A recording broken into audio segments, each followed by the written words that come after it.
In 1966, Time magazine had an iconic cover that was titled, Is God Dead?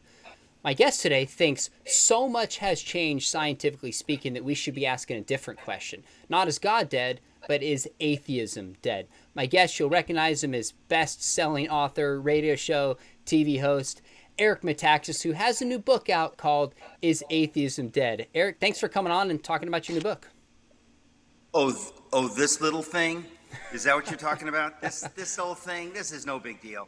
Um, Actually, it is a new book, and I can say bluntly, I've never been as excited about a book as I am about this. I mean, I'm not blowing smoke.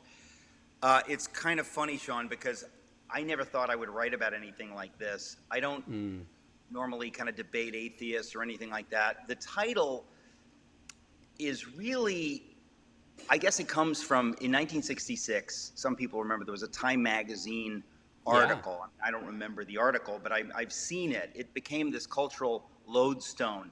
It said, Is God Dead? And my thesis in this book is that the culture around that time felt like, science has kind of pushed God out. We talk about the God of the gaps. And reasonable people, intelligent people, educated people don't believe in God. They believe that it's part of kind of the childhood of mankind, and we've sort of progressed beyond that. And the more we learn from science, the less room we have for these primitive beliefs. But ironically, something has happened since about 1966. Since this high water mark, this Is God Dead cover, evidence has been coming in rather steadily and ultimately rather overwhelmingly from science that points to the existence of a creator. And I find it funny because I thought nobody got that memo. We're still living in a world like 1966 where everybody acts as though most of the evidence is pointing away from God. But the science obviously has gotten better and better and better since 1966. And rather than pushing God out more and more quickly, it has pointed more and more to the idea that it's not possible that we got here through random forces, through naturalistic forces. It's the three arguments that I use in the book. I talk about the Big Bang, I talk about the fine-tuned universe, and then I talk about abiogenesis, this idea that life came from non-life 4 billion years ago. Then I go into biblical archaeology, some really, really crazy stuff. And then I deal with atheism itself, and I look at famous atheists, Jean-Paul Sartre, Albert Camus, Antony Flew, Hitchens, Dawkins, and Dylan Thomas, different people, and sort of look at atheism. But the headline is that I think if you look at the evidence, it's no longer possible to be an intellectually fulfilled atheist. Maybe you could have been a couple of decades ago. You can certainly say, listen, I hate the Bible, it's stupid, people who believe in it, I don't like them, I've got all these problems with it. You can do that, but then you're going to call yourself an agnostic. I simply don't think it's possible, if you're honest, that you can say, I know that there is no God. I simply think that has to be intellectually taken off the table, and I'm prepared to talk to people about that. Well, let's take a look at some of the evidence that you hinted at here. You start with the Big Bang, which makes sense for a lot of reasons, and you tell this story of this scientist named Alan Sandage. Why include his story, and what does his story illustrate about how science has shifted on the origin of the universe? It's a beautiful story. It's a funny story. A lot of the stories in this book are actually, I find, very funny because you're dealing with human beings, and human beings are funny, right? They don't want to believe this, they don't want to believe that, and then the evidence comes and whacks them in the head, and they get embarrassed. It happened to Einstein. The story of Sandage, in a funny way, I think I start the book by talking about a friend of mine, Dr. Stephen Meyer. He wrote a book called The God Hypothesis, which is a little bit more aimed at scientists. My book is, anyone can read it, but my book is definitely aimed at non-scientists, at people. Sure. And I shouldn't say that either. Scientists can read it, but it's probably a little bit easier to read. But I tell the story of, in 1985, when Dr. Stephen Meyer, who I've interviewed him at Socrates in the City several times. You can go to socratesinthecity.com.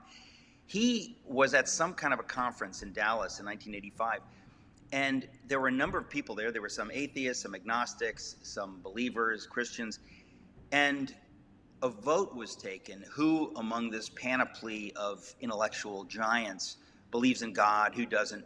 And Alan Sandage, probably the most famous astronomer of the 20th century, or at least the most significant, he stepped over to the side of believing in a God. And in 1985, Stephen Meyer was astonished that this giant who worked with Edwin Hubble, who had been looking through this, a 200-inch telescope for decades and charting the heavens, and that this guy believed in God, and then turns out later believed in the God of the Bible and stuff. And so I tell the story of this man and the expansion of the universe, this idea that, in 1911, a guy named Albert Einstein, who was not famous in 1911, his equations tell him that the universe is probably expanding. He felt deeply uncomfortable with this idea because he was still kind of a small fish, and he thought, if people know that I say the universe is expanding, it means that it came from someplace. It sounds too religious, doesn't sound very scientific.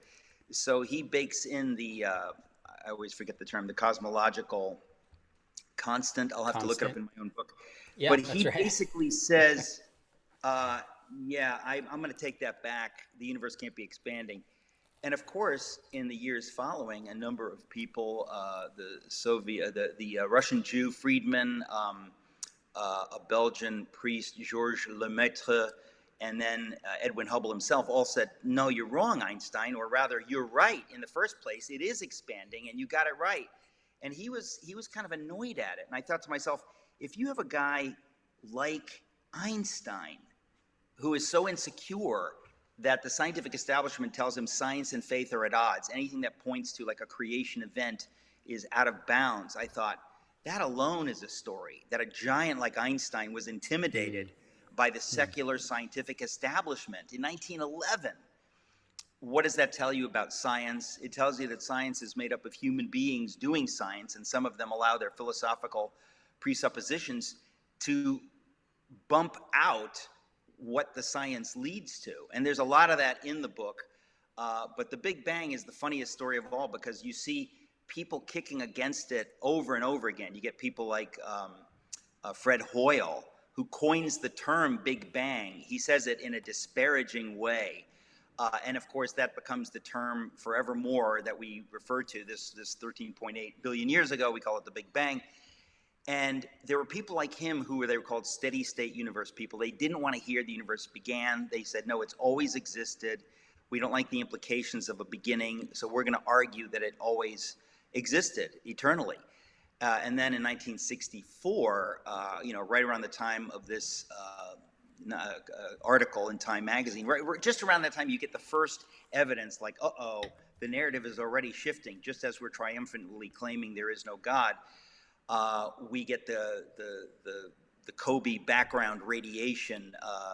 We know that science tells us, oh, no, we got it right. There's this background radiation left over from something that happened 13.8 billion years ago. An explosion happened. We know it happened. The whole universe came out from this explosion. And the heat from that explosion is still existing. It's trapped within the universe, which is finite. I mean, this gets very heady. Hopefully I describe it more easily in the book. But I find it all to be really entertaining and funny. These stories of people struggling with the big questions. So the first thing is the Big Bang. The second thing is the fine-tuned universe. And the third thing is this James Tour stuff. I said, somebody needs to get this information out there, because most people that I know, including devout Christians, they're unaware of the evidence. And the evidence just keeps coming. It gets stronger and stronger. Some of it is freaky. I said, I think it's time for us to look at the evidence. Well, I love it. So the first piece of evidence you talk about, you mentioned, is the Big Bang. The origin of the universe points towards a cause outside of the universe. Then you talk about the fine-tuning, which are certain characteristics within the universe. And I appreciate that you make a distinction between, say, the fine-tuning of, say, our location in the right galaxy, the right age, certain characteristics of water. But then you talk about these physical constants, which were established really at the beginning of the universe and can be represented in numbers. And the slightest change in the universe would be inhospitable to life. So you make a distinction between those two. We don't have time to totally go into those differences, but one of the things that I love is you talk about, for example, just like our moon, like how amazing our moon is. It's this stuff will freak you out. I mean, I tell you, people when they read this book, they're going to have to put it down and think about what they just read. It will freak you out. The chapter on water, it freaked me out writing it. The stuff about the moon, you think, well, how come I didn't learn about this in school, or why aren't people talking about this? This is like mind-blowing information, but we kind of act like, yeah, everything's normal, there's no God, you know, and you think, wait a minute, I don't think you've read this, or I don't think you've paid attention to this. It's about time, especially people of faith and people that consider themselves intellectually serious, agnostics, whatever, that we look at this information. We really need to understand where the science is today. So tell me just one thing about the moon in particular. You're right, that struck you, because you talk about its size, you talk about the story of it. What was it about the moon that you spend a whole chapter on making sure we don't miss? Well, there's a lot. What I find funny is that there are questions no one ever asks. I talk about, for example, people argue about evolution. What happens? How did evolution happen? Did it happen? Do we believe in punctuated evolution? Stephen Jay Gould. Do we believe in theistic evolution? Do we believe in Darwinian evolution, blind evolution? What do we think happened once you got life? No one ever talks about, wait a minute, forget that. How did you get life in the first place? How did the first cell emerge? People don't ask that question. We can come to that later, but people also don't ask the question, how did the moon get there? How did that happen? What does science say? And if you ask people, they kind of think, I don't know. I never thought about it. And you think, so there's not a pat answer that we all know how the moon got there? For crying out loud, we only have one satellite. It's called the moon. We don't know how it got there. Shouldn't we know that, right? Well, it's only come out fairly recently. We only know as of fairly recently, I mean, like in the last few decades here, what happened. And it's insane. It's one of these things you think, you can't make this up. This is not even possible. This is like science fiction, but this is what science says. And basically what it is it says that when the Earth was extremely young, like when it had just formed right after the solar system had formed, you have something that became the Earth, but it's kind of like the proto-Earth. It's significantly smaller than the Earth that we're living in today. And at some point, this proto-Earth, which they call Theia, was struck by like a Mars-sized object. And when you think of two planet-sized things, two planets effectively, colliding perfectly, the more you know about science, the more you know this doesn't happen. Planets are so far away from each other and stars, and that entire galaxies can pass through each other. The amount of space is vast. So the idea of two things colliding, much less colliding perfectly, almost never happens. But science now tells us that we know that this Mars-sized object collided with the proto-Earth about 4.5 billion years ago, so perfectly that most of the mass of this Mars-sized object was transferred to this Earth, making the Earth bigger, making it the size that it is today. And the rest of the mass in this incredible collision came off of the Earth and eventually congealed to form the moon. And you think, that's what science says happened. And when you start looking at that, you start saying, this is wild. So you mean it was like an incredibly perfectly calibrated collision. And if it hadn't happened exactly as it happened, and this is the punchline, there would be no life on Earth. If that hadn't happened, there's no life on Earth. And you think, well, so it's kind of nice that that happened, isn't it? And then you start looking at it's kind of like shooting two BBs across the room and they have to collide perfectly. You'd say, what are the odds of that?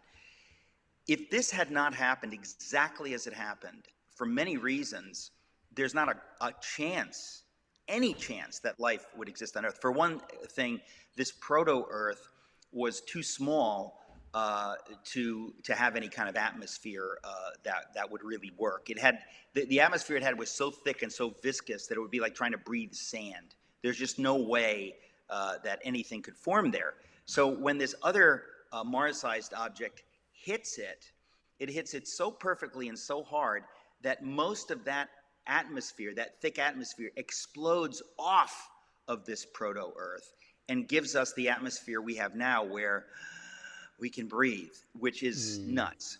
And if the moon hadn't formed exactly as it hadn't given enough mass to the Earth to create the planet we have now, which makes life possible, and if the moon weren't exactly where it is, if we had no moon, for other reasons, there's no life on Earth. And you start thinking, the more I look into this, the more it looks like the most highly engineered thing imaginable. It makes landing on the moon look like child's play. This is just crazy stuff.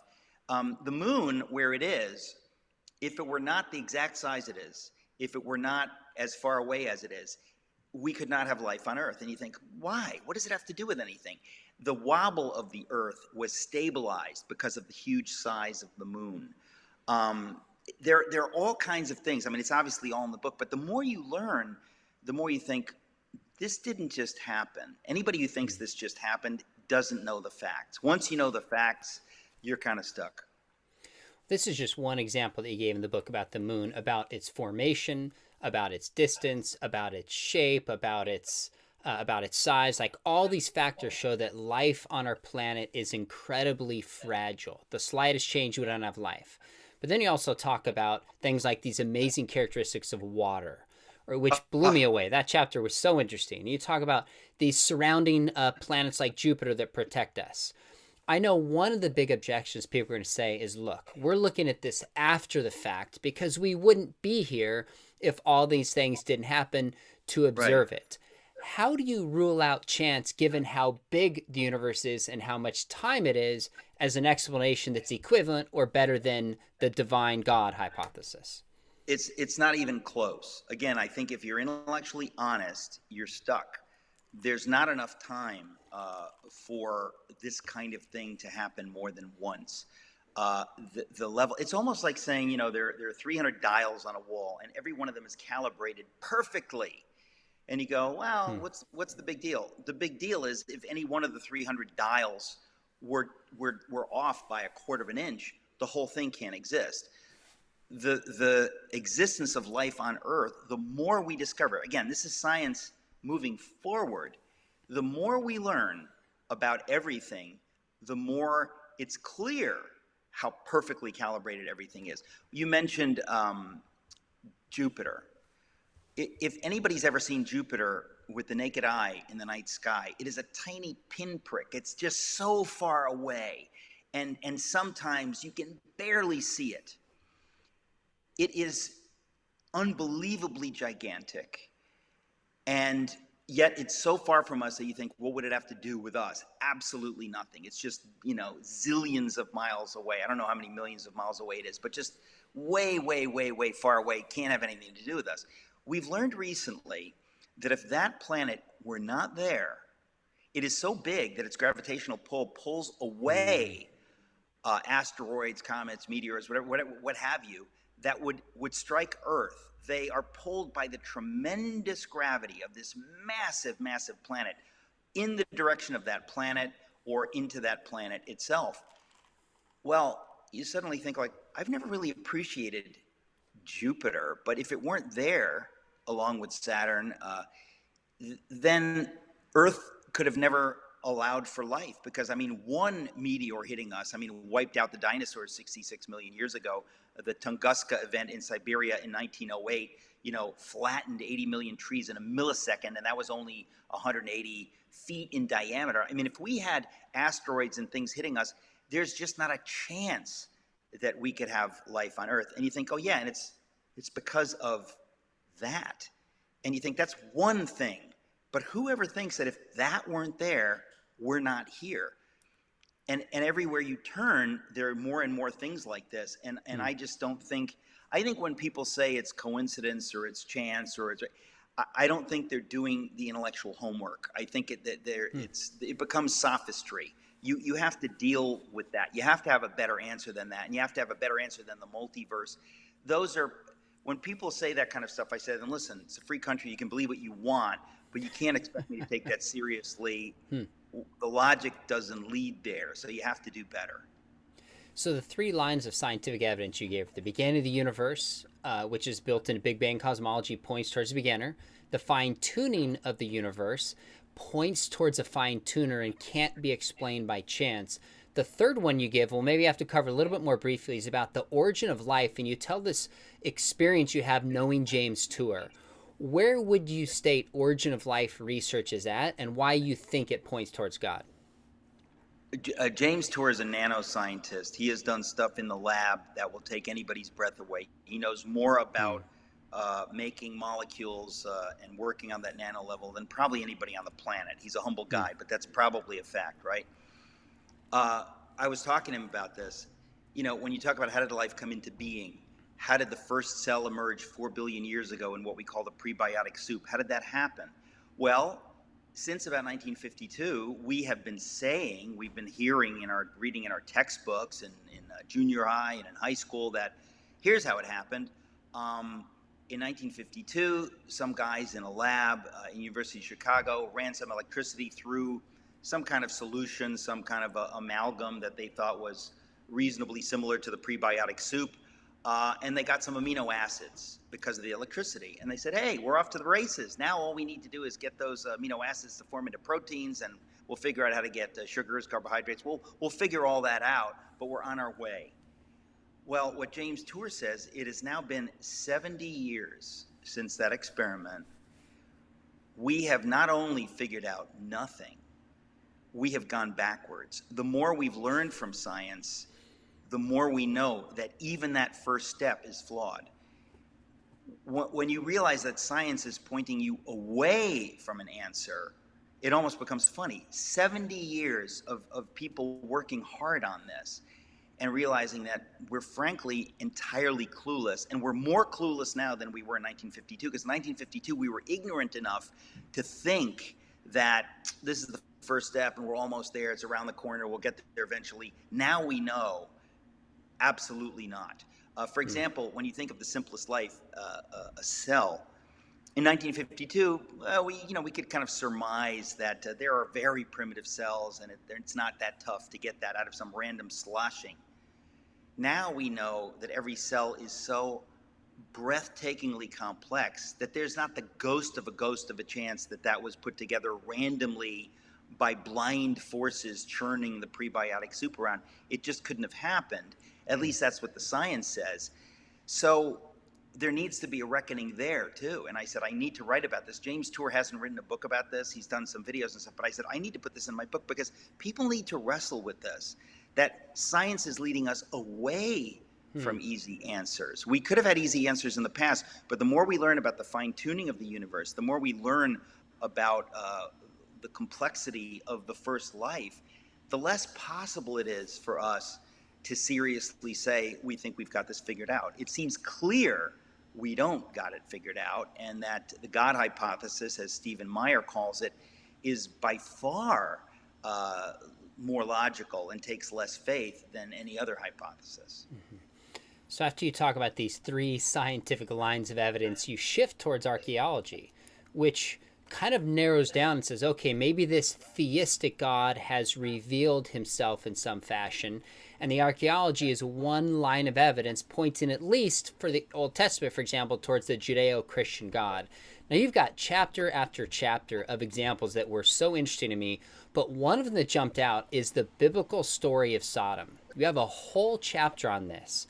Talk about what you discovered looking into that find. Well, James Tour is one reason I decided to write this book, because I said that information needs to get out to the public. Nobody seems to know it. The chapter on biblical Sodom, it's the same thing. I was in Albuquerque with a pastor named Skip Heitzig preaching at his church, and he said, oh, you got to meet Stephen Collins. He's got a biblical archaeology museum. And so I meet this guy, and I start realizing that 10 years ago, he flat out discovered biblical Sodom, the place that was obliterated beyond any wild imagining.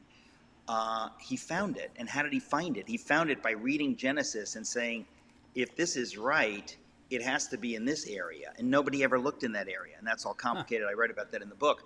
But he finds, what's called a tell, a vast mound, cities upon cities upon cities, and it goes up, up, up, up, up. He says, I think this is it. They excavate.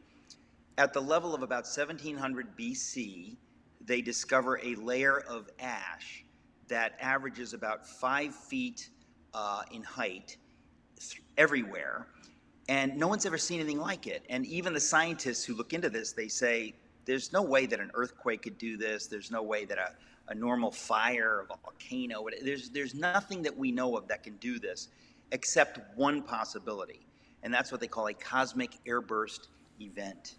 A cosmic airburst event is a meteor coming, like, one that got past Jupiter, coming into our atmosphere, about 180 feet in diameter meteor, and exploding above the surface of the Earth, which happened, I think I mentioned a moment ago, in Tunguska, Siberia in 1908. So that's how we know what happens. That one flattened 80 million trees in an instant. It was the equivalent of 1,000 Hiroshima bombs.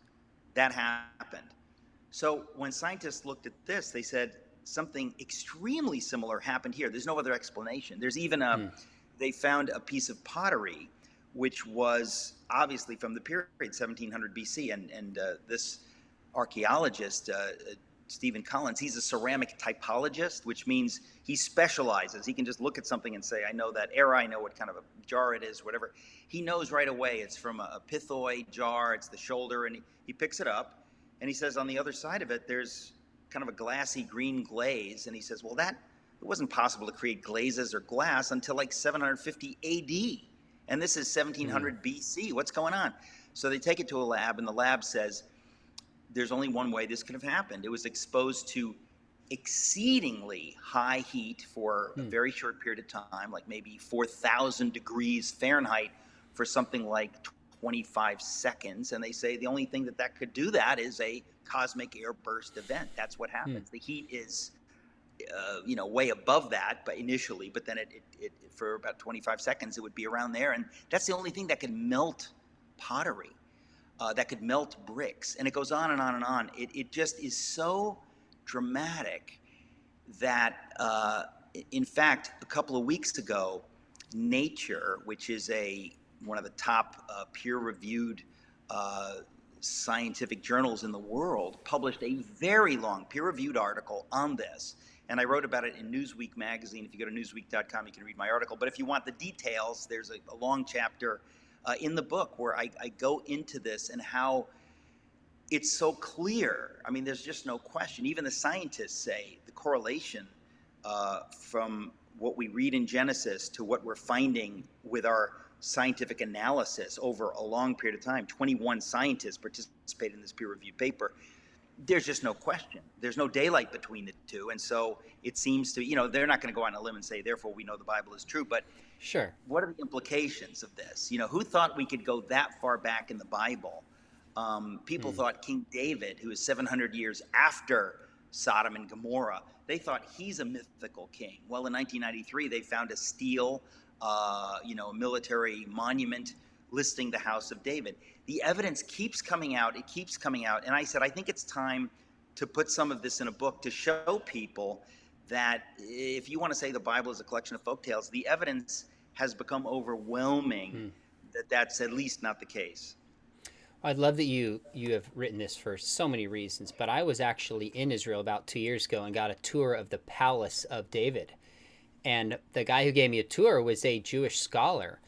And I said, given this, do people still doubt that David existed? And he said, years ago, people denied it, but with the stele that you're talking about, the stele, and then with finding his palace, archaeology has moved in a direction affirming more things in the scriptures. You argue that in your book, chapter after chapter, not that we found everything, but that archaeology is moving in this direction, consistently finding things that support the scriptures. I love that part of it, and I think viewers will too. But let me ask you this question. You also tell the story at the end about three prominent atheists, Antony Flew, Sartre, and Camus. And you suggest that they found God. Did They did. Camus did They Camus flat out. find God? Tell This me is his what I story. find. This is what I find. You know, it's funny, Sean. What always shocks me is I find this information, which is shocking, but then I stop and I think it's even more shocking that no one knows this, because who am I? I mean, I'm not some, researcher that, I mean, how did I stumble on this, and how come nobody knows the story?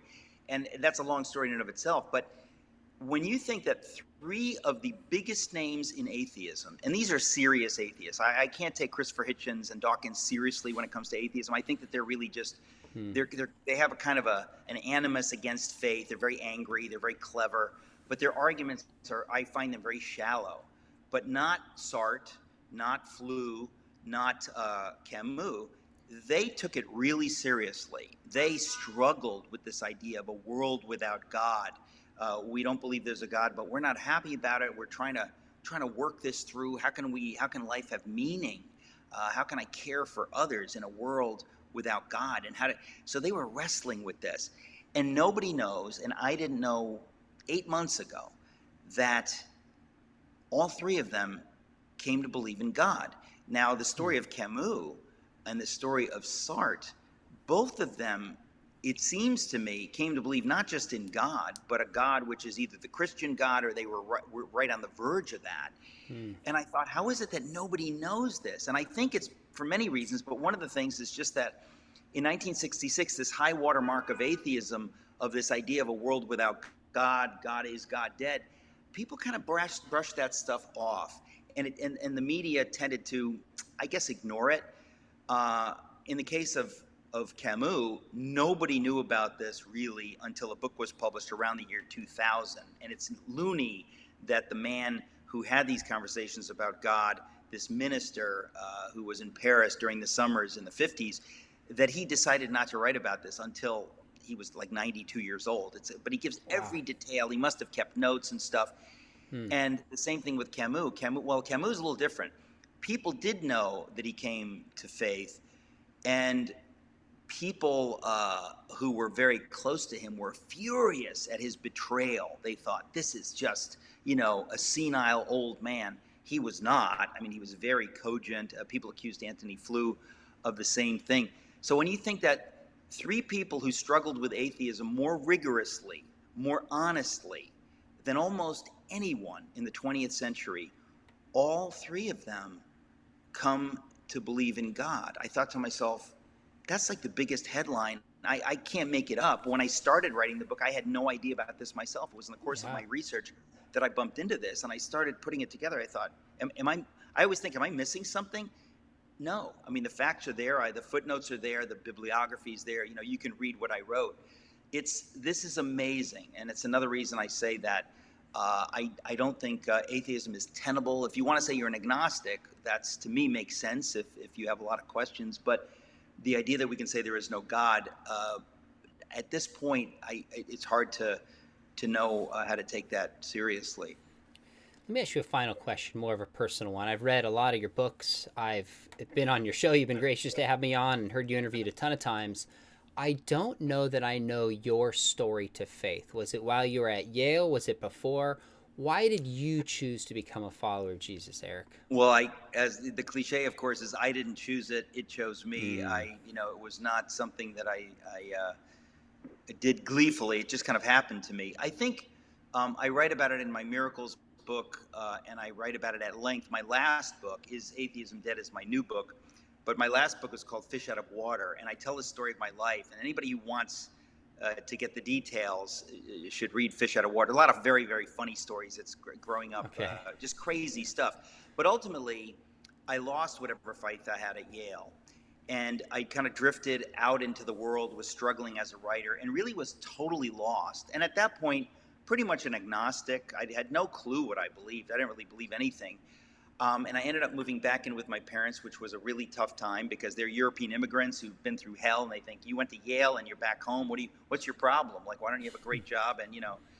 And in the middle of that painful year, I took a really awful job. A guy started talking to me about the Bible and stuff. And I held him at arm's length because I just thought, I don't want to get near these people, but I was in enough pain not to be very successful, to listen a little bit and to take in some of it. And one night I had what can only be described as a miraculous, life-changing dream. That's where I get the book title, Fish Out of Water. It was utterly life-changing. It was kind of like God appearing to you and you just go, game over. This is not my brain. This is real. So it was a miraculous experience ultimately. But it was a lot leading up to that. And I write about what led up to it in the book because it didn't come out of nowhere. There's some context. I read a number of your books. I'm going to have to check out Fish Out of Water. But in the meantime, I want my viewers to check out your book, Is Atheism Dead? Eric, I've been studying apologetics for a long time, got degrees in it. A decent amount of what you wrote, I'm like, yes, I've studied this, followed James Tour, Stephen Meyer. But there were a number of points I was like, wow, that's interesting. I did not know that story. I did not know that insight. So if that's true for me, I'm guessing a lot of my viewers, Christians and atheists, will read it and get a ton of fresh insight out of this. So pick up a copy of Is Atheism Dead? When this interview goes live, it's actually already a bestseller, which is remarkable. So thanks for waiting. I'm telling people, forgive me for interrupting, I'm telling people to please pre-order it. I think there's a Baker link on my website. If you go to ericmetaxas.com, I think the Baker link offers it at 45% off. Those prices don't last. So I'm telling all my friends, jump on it because believe me, when the book comes out, they may just do away with that or whatever. I don't care where you order it from, but if you can pre-order it, you'll be doing both of us a favor. So, yeah. Well, since you've written on Bonhoeffer and Wilberforce, anytime I see somebody weighing into the world of apologetics and doing it well, I want to get the word out. So those of you watching, Christian, atheist, anywhere in between, take a look at it, read it with an open heart and with an open mind. Again, my guest is Eric Metaxas, and the book is called Is Atheism Dead? And while you're at it, last thing, make sure you hit subscribe. We've got some shows coming up on progressive Christianity. And we have Craig Keener coming on soon with the most careful, exhaustive account of miracles. You will not want to miss that and some other programs. Eric, you're a gem. You're a good friend. Thanks for writing this. Thanks for coming on. Sure appreciate you, my friend. Anytime. It's my joy. Thanks for having me.